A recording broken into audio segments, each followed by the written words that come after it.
வணக்கம் சென்னை. இது பிராண்டி செய்திகள்.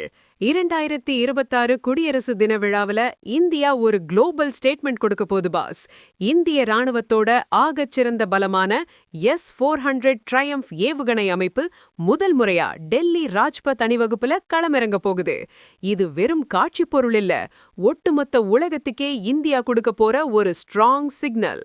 விண்ணை முட்டும் இந்த வலிமையை பார்க்க பாரதமே இப்போ ஆவலா காத்துட்டு இருக்கு. மேட்டர் என்னன்னா, இந்த S-400 சிஸ்டம் வந்தாலே எதிரிகளுக்கு கிளி பிடிச்சிடும்.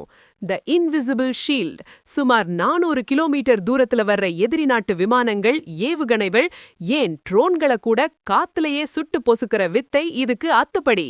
த ஃபர்ஸ்ட் அப்பியரன்ஸ்.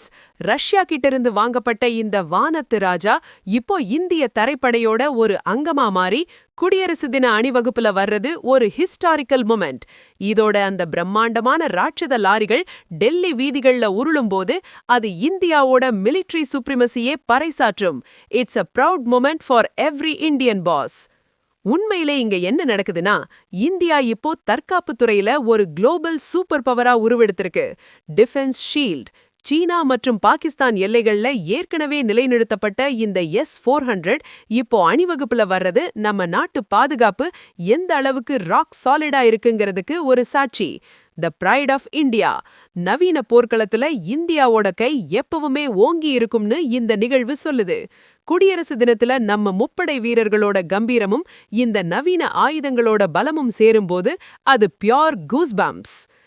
S-400 மட்டுமில்ல, இன்னும் என்னென்ன நவீன ஆயுதங்கள் இந்த அணிவகுப்புல வரப்போகுது. 2026 குடியரசு தின விழாவோட அந்த முழுமையான லைவ் அப்டேட்ஸுக்கு ஸ்டே டியூன்ட் வித் அஸ். தொடர்ந்து இணைந்திருங்கள். இது பிராண்டி செய்திகளுக்காக உங்கள் லோக்கல் லேகா. ஒரு விசில் போடுங்க பாஸ்.